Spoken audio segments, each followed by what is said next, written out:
যে ভারত এত হিংসা কেন করে, কেন তাদের এত হিংসা? তারা কি আমাদের কোনোভাবেই দেখতে পারে না?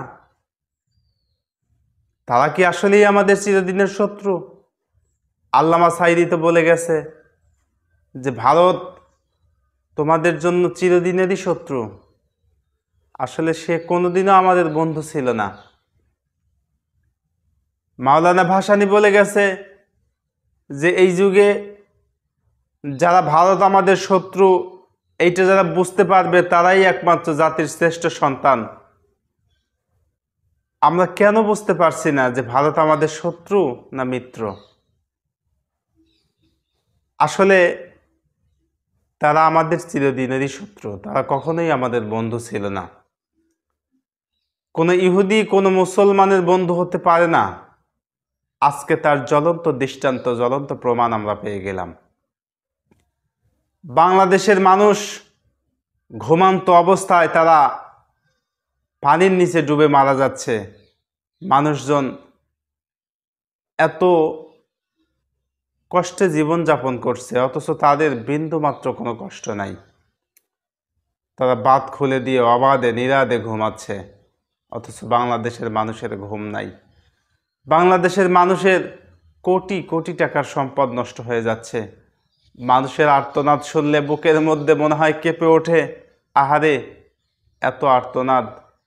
মানুষের গরু ছাগল মহিষগুলো কিভাবে ভেসে যাচ্ছে, তারা চেয়ে চেয়ে শুধু দেখছে আর আল্লাহকে ডাকছে, আল্লাহ তুমি এইগুলি হেফাজত করো, মালিক তুমি এইগুলি হেফাজত করো। তারা শুধু কান্না করছে, কিন্তু কোনো কিছুই তাদের যেন পরিস্থিতির অনুকূলে নাই। সবগুলি ভেসে চলে যাচ্ছে। মানুষগুলো বলতে, আল্লাহ কালেমা শাহাদত পড়তেছে, আল্লাহ তুমি এইগুলিকে হেফাজত করো। মুরগির ফার্মের মধ্যে দেখলাম পানি ঢুকে মুরগির ফার্ম ডুবে কোটি টাকার সম্পদ তাদের নষ্ট হয়ে যাচ্ছে। অসংখ্য জীবন নষ্ট হয়ে যাচ্ছে। ছোট ছোট বাচ্চারা পানিতে ভাসছে, ছোট্ট গামলার মধ্যে করে তুলে তাদেরকে ভাসিয়ে দেওয়া হচ্ছে। বিড়ালগুলো গামলায় করে তুলে তাদেরকে ভাসিয়ে দেওয়া হচ্ছে। মানুষগুলো ভাসিয়ে ভাসিয়ে দেওয়া হচ্ছে। আমি বাংলাদেশ সেনাবাহিনীকে ধন্যবাদ দেই, আল্লাহ তাদেরকে তুমি কবুল করো। তারা জীবনের ঝুঁকি নিয়ে, মরণপ্রণ ঝুঁকি নিয়ে তারা ছোট ছোট শিশুদেরকে, ছোট ছোট মানুষদেরকে, তারা বৃদ্ধ মানুষদেরকে কিভাবে উদ্ধার করছে, কিভাবে হেফাজত করছে। আল্লাহ তুমি তাদেরকে হেফাজত করো, তাদের প্রতি তুমি রহমত করো। সর্বোপরি হিসাব, আজকে যারা আমাদের প্রতি এত জুলুম করছে, আমাদের প্রতি এত অত্যাচার করছে, আল্লাহ এই বিচারটা আমি তোমার কাছেই দিয়ে দিলাম। এই বাংলাদেশের মানুষের হয়ে এই বিচারটা তোমার আদালতে দিয়ে দিলাম, আল্লাহ তুমি তাদের বিচার করো। আজকে মানুষকে কোনো কথা নাই, কোনো বার্তা নাই, কোনো কিছু বলা নাই। তারা রাতের আধারে পানি ছেড়ে দিবে, আর এটার কারণে মুসলমান এত কষ্ট ভোগ করবে। যারা মুসলমানদের এমন কষ্ট দেয়, আল্লাহ তুমি এর বিচার তুমি নিজে হাতে করো। আজকে মানুষের কষ্ট আর আর্তনাদ দেখলে সত্যি বুকটা যেন ভেঙে যায়, বুকের পাঁজরটা যেন ভেঙে আসে। বৃদ্ধ মাকে নিয়ে তার ছেলে কিভাবে ওই বন্যার পানি দিয়ে হেঁটে যাচ্ছে, বৃদ্ধ মাকে পিছনের দিকে নিয়ে, বৃদ্ধ মাকে কাঁধে নিয়ে তারা বন্যার পানি পার হচ্ছে। ছোট ছোট বাচ্চা কিভাবে তাকিয়ে আছে, গরু মহিষ ছাগলগুলি কিভাবে তাকিয়ে আছে। মানুষের ঘরের টিনের চালার উপরে পানিতে ভেসে যাচ্ছে, মানুষের কিছুই করার নাই, কোনো কিছু বলার নাই।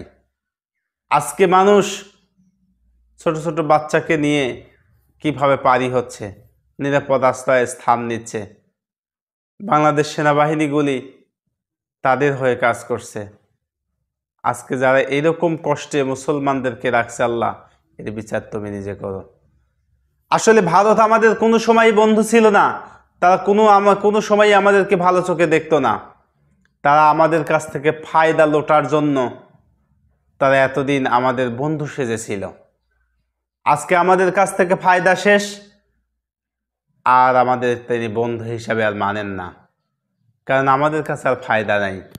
আমাদের কাছ থেকে কোনো লভ্যাংশ পাচ্ছে না, আমাদের কাছ থেকে তিনি ভালো কিছু পাচ্ছে না, যার কারণে আমাদেরকে দেখার তার কোনো সময় নাই। আজকে আল্লামা সাঈদী একটা কথা বলে গেছে যে ভারত কোনোদিনও আমাদের বন্ধু ছিল না, ভারত কোনোদিনও আমাদেরকে দেখতে পারে নাই। তিনি আমাদের কাছ থেকে ফায়দা নেওয়ার জন্য, আমাদের কাছ থেকে সুবিধা ভোগ করার জন্য তিনি আমাদের কাছে বন্ধু সেজে এতদিন ছিলেন। আজকে এই যে বানভাসী মানুষের এত দুঃখ, এত কষ্ট,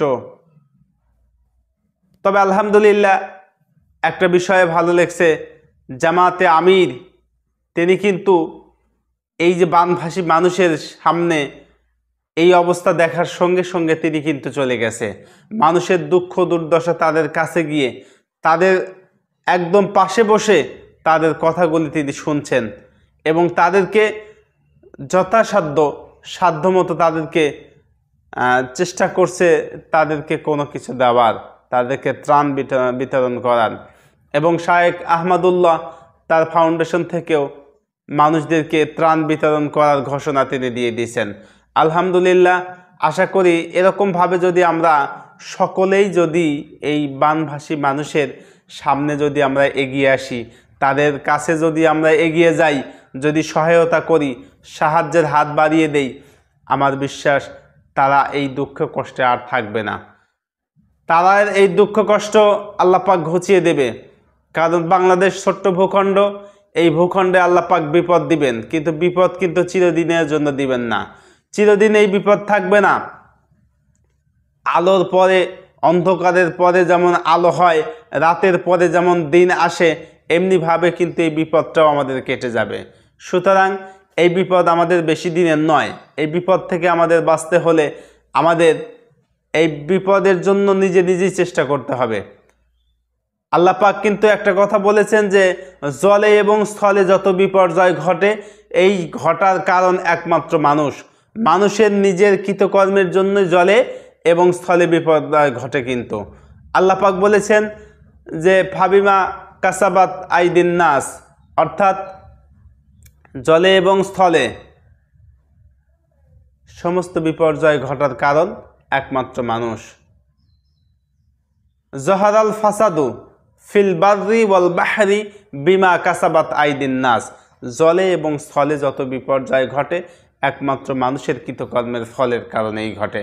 সুতরাং হতে পারে এইটা আমাদের কৃতকর্মের ফল, যার কারণে আমাদের এইটা ভোগ করতে হচ্ছে। আল্লাহ পাকের কাছে দোয়া করি, আল্লাহ তুমি আমাদের এই বিপদ থেকে মুক্ত দান করো। এমন মানুষের যেই সমস্ত ক্ষতিগুলি হয়েছে, আল্লাহ তুমি এইগুলি ক্ষতির বিনিময়ে উত্তম যাজা দান করো। তুমি হয়তো জানের বিনিময়ে, এই সমস্ত পশুদের বিনিময়ে মানুষের জান এবং মালকে তুমি হেফাজত করেছো।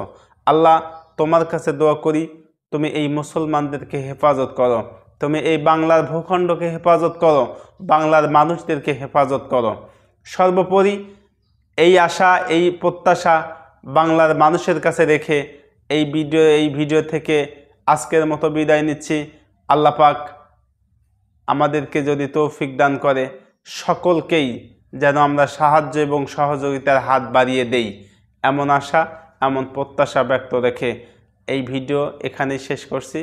আমা তৌফিক ইল্লা বিল্লাহ। আসসালামু আলাইকুম ওয়া রাহমাতুল্লাহি তাআলা ওয়া বারাকাতুহু।